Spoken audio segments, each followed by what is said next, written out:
आप ही लोग के लिए होने वाला है, क्योंकि आप लोग के अगल बगल ही ऐसे हैवान घूम रहे हैं जो आप लोग नहीं जान पा रहे हैं। तो आप लोग अपने बच्चियों को अकेले कहीं ना भेजें। अगर घर में कोई सीनियर है, कोई गार्जियन है, कोई बड़ा आदमी है, उसी को सामान या किसी भी काम के लिए बाहर भेजें।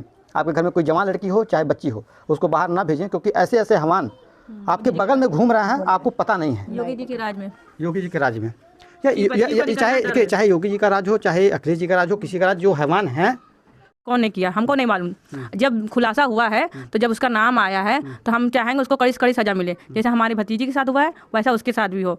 और जब उसके घर वाले उसका साथ दिए हैं, जब माँ खड़ी होकर बाहर पहरा देती हैं और घर से लड़के का कपड़ा मिलता है, घर में खून मिलता है, तो बताइए इसके परिवार वाले साथ दिए हैं तो भाई अभी मेरा घर इतना बड़ा है, अभी एक बिल्ली आ जाती है हमारे घर में, एक बर्तन गिरा देती है, तो क्या पूरे घर के परिवार को नहीं पता रहता कि अरे बर्तन गिरा है, क्या हुआ, जाके देखो। एक बच्ची के साथ घर के अंदर उसका मर्डर हो जा रहा है, माँ बाप को नहीं पता चला होगा कि मेरा बेटा क्या किया है। आप भी एक इंसान है, आप बताइए क्या आपके घर में एक बिल्ली आती है या कुछ भी हलचल होती है आपको नहीं पता चलता है। और ऐसा भी नहीं कि आपका घर बहुत बड़ा है, 40-50 बीघे में तो है नहीं, आपका घर तो 2-3 रूम का घर है। इतना बड़ा हादसा हो जा रहा है, आपके घर में किसी को पता नहीं चल रहा है। अगर आपके घर में भी जो है छोटे बच्ची हैं, छोटी लड़की है, तो ये वीडियो आपके लिए होने वाला है, क्योंकि मैं जिस घटने के बारे में आपको बताऊंगा, जो घटना हुआ है वो वाराणसी का है। ये प्रधानमंत्री नरेंद्र मोदी का संसदीय क्षेत्र है, और जहां भारतीय जनता पार्टी ये दावा करती है कि हम महिलाओं को लेके एकदम सुरक्षित हैं, हमारे राज्य में जो है महिला एकदम सुरक्षित हैं, चाहे महिला हो, चाहे बच्ची हो, चाहे औरतें हों, सब लोग सुरक्षित हैं। सूबे के मुखिया योगी आदित्यनाथ का भी यही बयान रहता है कि हमारे राज्य में जो है महिलाएं जो है एकदम सुरक्षित हैं, कोई दिक्कत नहीं है, चाहे महिलाएं 12 बजे रात में भी आ जा सकती हैं, उनको किसी प्रकार का डर भय जो है वो नहीं है।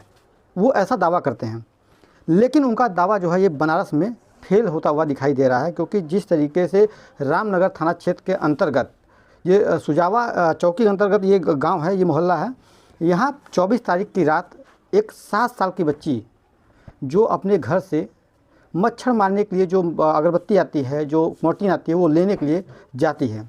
शाम का समय होता है, शाम यानी 6 बजे का समय है। 6 बजे के समय में इस समय रात हो जाता है। जब बच्ची जाती है तो देर रात घर लौट के नहीं आती है। जब परिजन जब परेशान होते हैं तो जब बच्ची को खोजने के लिए निकलते हैं तो उनको वो बच्ची नहीं मिलती है। जब परेशान होकर जब परिजन जब थाने पे जाते हैं, जब रिपोर्ट लिखवाते हैं, तो पुलिस के द्वारा ये कहा जाता है कि जाइए 24 घंटे बाद हम फ़ोटो ले रहे हैं, नंबर दे दीजिए, 24 घंटे बाद जो है कार्रवाई होगी। अगर ये आम पब्लिक के साथ पुलिस का ये रवैया होता है, किसी प्रकार का अगर सांसद, विधायक या किसी उद्योगपति के बच्चे होते, अगर वो थाने पे जाते, तो क्या उनसे भी प्रशासन इस तरीके की बात बोलती? क्या उनसे यही भी बात कहती कि नहीं आप जाइए 24 घंटे बाद जो है कार्रवाई होगी? अगर उस समय कार्रवाई के दौरान अगर जिसमें परिवार गए थे उसमें अगर कांस्टेबल सिपाही अगर आके छानबीन किए होते तो शायद उस बच्ची जो है बच सकती थी, ऐसा परिवार का दावा है। तो मेरे कैमरे में जो है 3 लोग आप देख रहे हैं, ये दादी हैं, ये उनकी बुआ हैं और इनकी मम्मी हैं। इनके घर में इनके बड़ी बेटी है जो कि 9 साल की है। ये घटना कहते वक्त मेरा भी जुबान काँप रहा है, मुझे भी बोलने में बड़ा दिक्कत हो रही है, मैं कैसे इस शब्दों को मैं बयां करूं। लेकिन कहीं ना कहीं ऐसी घटनाओं को जब तक हम लोग उजागर नहीं करेंगे तब तक लोग इस चीज़ को जागरूक नहीं करेंगे। या भी हमारे साथ उनकी दादी हैं, मैं इनसे भी बातचीत करूंगा, इनसे भी जानना चाहूँगा कि बच्ची की उम्र 7 साल की थी, आपने 7.5-8 साल, 7.5-8 साल की, आपने दुकान भेजा था उनको। हाँ। जब दुकान भेजी तो बच्ची बत्ती लेके आ रही थी, वापस घर नहीं आई घर नहीं, बच्ची घर नहीं आई वापस। उनको कितना समय वापस टाइम लगा होगा जब नहीं आई थी? तो कब आप लोग गई खोजने के लिए? बस 1 घंटे में। 1 घंटे में? 1 घंटा बच्ची को हो गया, पौन घंटा। उसके बाद खोजने के लिए निकला गया तो उसको बच्ची जो तो नहीं मिली। उसके बाद सारों तरफ ढूंढ के 9 बजे 9:30 बजे रात का, तब पुलिस की चौकी पे गए थे। पुलिस चौकी में वहाँ रपट लिखा है, बच्ची का फ़ोटो दिए तो वो 24 घंटे के बाद बता दिए कि 24 घंटे के बाद। तो उसके बाद जो तो फिर 2 बजे 2:30 बजे रात तक हम लोग ढूंढते रह गए, उसको बच्ची को कहीं नहीं मिली। फिर 112 पर फ़ोन किया गया, वो भी नहीं आए। क्या 112 पे कही तो 112 से क्या रिस्पांस मिला? क्या उन्होंने क्या कहा? बोले कि अभी 10 मिनट में 5 मिनट में आ रहे हैं। अच्छा। वो भी नहीं आए। हमारे लड़के जो तो अपने पुलाव से रोड पर वो 112 का मतलब वो देखते हुए खड़े रह गए कि वो अब आएंगे आसरा देखते रहे। 3 बज गया। नहीं यानी यहाँ पे पुलिस जो 112 की जो ये जिम्मेदारी होती है कि अगर कहीं भी अगर फ़ोन जाता है तो आपको 10 से 15 मिनट में उस घटना के क्षेत्र में पहुँचना है, उस जगह पहुँचना है जहाँ से वो फ़ोन आता है। लेकिन इनका कहना है कि घंटों बीत गए, लेकिन 112 वहाँ पे मौजूद नहीं थी, नहीं आई। वो जब आपको ये पता चला कि आपकी जो बेटी है वो ख़त्म हो गई है, दूसरे दिन पता, हम लोग को दूसरे दिन पता चला सुबह में। मतलब हाँ जब उसकी लाश स्कूल में से मिली है, उसकी लाश किस हालत में आप लोग को मिली? बोरिए में नंगी थी। बोरिये में नंगे धड़ मिली थी लाश उसकी। नंगे धड़। नीचे शरीर में कपड़ा नहीं था और बाकी सब उसका बोरिये के अंदर था। अच्छा, तो वो जिस समय ये लोग उस बच्ची को देखे होंगे तो सोचिए, आप ये कल्पना करिए कि उस समय अगर आपके परिवार का कोई सदस्य होता, कोई बच्ची होती, तो आपका चेहरा किस तरीके से होता, आपके अंदर कौन सी फीलिंग आती, क्या आपके मन में सोचते। तो इनके दर्द को सुनते रहिए, क्योंकि ये वीडियो आप ही लोग के लिए होने वाला है, क्योंकि आप लोग के अगल बगल ही ऐसे हैवान घूम रहे हैं जो आप लोग नहीं जान पा रहे हैं। तो आप लोग अपने बच्चियों को अकेले कहीं ना भेजें। अगर घर में कोई सीनियर है, कोई गार्जियन है, कोई बड़ा आदमी है, उसी को सामान या किसी भी काम के लिए बाहर भेजें। आपके घर में कोई जवान लड़की हो चाहे बच्ची हो, उसको बाहर ना भेजें, क्योंकि ऐसे ऐसे हैवान आपके बगल में घूम रहे हैं, आपको पता नहीं है। योगी जी के राज में, योगी जी के राज में चाहे योगी जी का राज हो, चाहे अखिलेश जी का राज हो, किसी का राज, जो हैवान हैं वो अपने कर्मों से बाज नहीं आएंगे। ये किसी का भी राज है। जो लड़का का नाम सामने आया है, सजा दिया जाए, कड़ी से कड़ी सजा दिया जाए, ये हैवानों को सजा दिया जाए, कड़ी से कड़ी सजा दिया जाए। हमको जो लड़के का नाम आया है वो लड़का वहाँ खुद मौजूद था जहाँ शव मिला बच्ची का। वो लड़का मौजूद था वहाँ मौजूद था। अब हमको तो ये नहीं मालूम कि इसी ने किया है। दूसरे दिन हमको पता चला कि ये लड़का ने मतलब ऐसा वारदात किया है। आप लोग को कैसे पता चला कि वही लड़का था? इरशाद नाम था उसका। हाँ, ये तो मोबाइल में फोटो आने के बाद जब सरकारी कुत्ता है, उसके घर में जांच हुई तो उसके घर से लड़के का खून का कपड़ा निकला। मतलब वो लड़की का जो कपड़ा है उसके घर में से मिला? नहीं, लड़के का वो वो अपना कपड़ा चेंज कर दिया था। जिसके कपड़े पे उसके खून लगा था वो अपना कपड़ा चेंज करके बाहर निकला, बाहर निकल के घूम रहा था। तो जब कुत्ता आया, CID कुत्ता आया, तो उसने कपड़ा उसका लड़के का वहाँ से बरामद हुआ कि वो घर से कपड़ा भी मिला, घर में से खून भी निकला, घर में रूम में पूरे खून लगा हुआ था। अच्छा। हाँ, और उसकी माँ दरवाजे पे खड़ी हुई थी। माँ उसकी दरवाजे पे खड़ी हुई थी। उससे हमारे भाई ने पूछा भी, अब पत्थर से ले जाकर सौ कुचला मेरे भतीजी का वो भी दिखाया कि उसका सर कुचलने के लिए पत्थर ले गया बाहर से। अच्छा। हाँ, उसी पत्थर से उसका सर कुचला है। वो सोचिए कि 7 साल की बच्ची आपके घर में अगर 7 साल की बच्ची होगी तो सोचिए कितनी बड़ी होगी, क्या उम्र होगा, क्या जानकारी होगी उसको। आँख में भी मतलब एक आँख में भी चोट आई। पत्थर से मार दिया था तो उसकी आँख एकदम सत्ता हो गई थी। ये उस बच्चे की माँ है।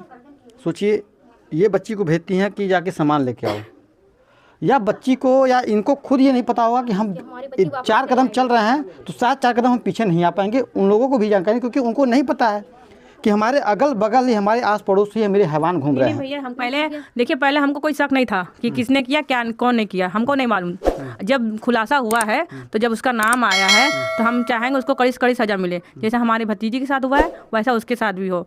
और जब उसके घर वाले उसका साथ दिए हैं, जब माँ खड़ी होकर बाहर पहरा देती हैं और घर से लड़के का कपड़ा मिलता है, घर में खून मिलता है, तो बताइए इसके परिवार वाले साथ दिए हैं तो परिवार वाले के साथ भी कार्रवाई होना चाहिए।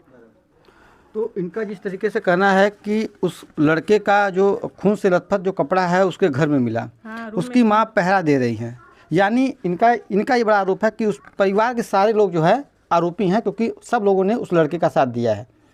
क्या ऐसा जिस तरीके से घटना लग रहा है, क्या ऐसा नहीं कि कोई पुरानी रंजिश तो नहीं है आप लोगों की? कुछ नहीं, कोई बात नहीं, कभी उनसे कोई हम लोग से। अभी हमारे आदमी जो मरे थे उसकी माँ आई थी मरने में हमारे यहाँ 15 दिन पहले उसकी माँ हमारे यहाँ आई है, उसके बैठ के पढ़ी हैं। 15 दिन पहले आपके यहाँ घटना होती है, वो उसकी माँ आती हैं? जी, 15 दिन पहले मेरे पिताजी का इंतकाल मतलब डेट हुआ था, उनकी माँ मेरे घर में आई, बैठी और फिर गई। उसके बाद कोई विवाद नहीं, उनसे बातचीत अच्छी थी, जहाँ मिले सलाम दुआ होता था बस। ये आप एक माँ होने के नाते आप कौन सी कार्रवाई, जब थाने पे आप गई तो आपसे कहा गया 24 घंटे बाद आइएगा, 24 घंटे बाद कार्रवाई होगी।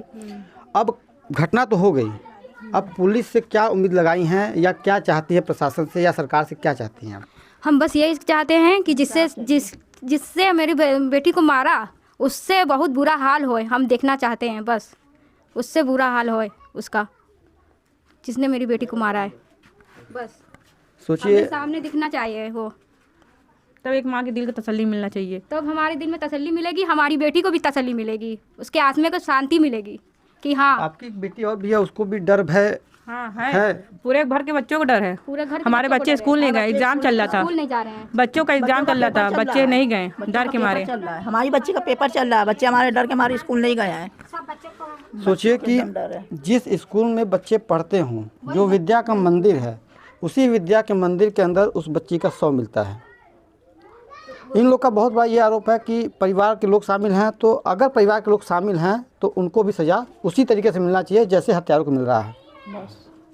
और ये इनकी डिमांड नहीं, हम लोग भी चाहते हैं कि जिस तरीके से एक नाबालिग बच्ची, 7 साल की बच्ची जिसको कुछ नहीं पता, जिस तरीके से उसकी हत्या की गई है, वैसे ही ऐसे हत्यारों की हत्या प्रशासन कर दे, ताकि वो हत्यारा, वो आरोपी, वो साइको, वो रेपिस्ट किसी दूसरी बच्ची का शिकार न कर पाए।